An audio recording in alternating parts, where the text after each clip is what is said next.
jullit bu góor ak bu jigéen weer waa ngi ñëw jëm si ci yéen nañ farlu gaaw jublu ci yéen làq nga neel ni Ramadan.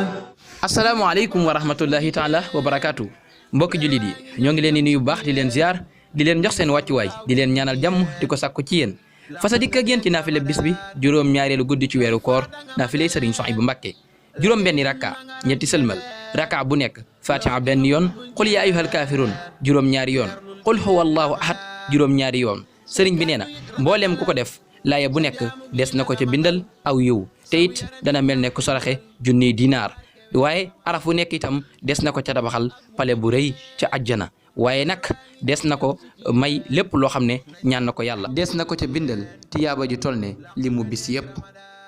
kon mbokk yi yal nañu yàlla defal tawfeex te defal leen tawfeex nangul leen seeni koor te nangul ñu sunu koor wasalaamu aleykum bismillah àllarba fanweeri fan ci weeru avril atum 2020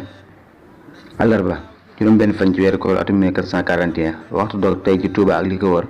werngalu 100 kilomètres ci ndeyjoor ak càmmoñ 27 kilomètres ci penku ak sawu 19,25 la su dee Dakar Thiès Mbour 29 la Kaolack Fatick Ziguinchor 27 la Tamba 17 Kolda Matam 20 Louga Saint-Louis 44 waxtu jàpp yi tey ci Touba ak li ko wër werngalu 100 kilomètres ci ndeyjoor ak càmmoñ 27 kilomètres penku ak sawu 5,23 la su dee Dakar Thiès Mbour 27 la Kaolack Fatick Ziguinchor 25 la Tamba 15 Kolda Matam 18 Louga Saint-Louis 21 loolu la ñuy indiloon tey mbokk yi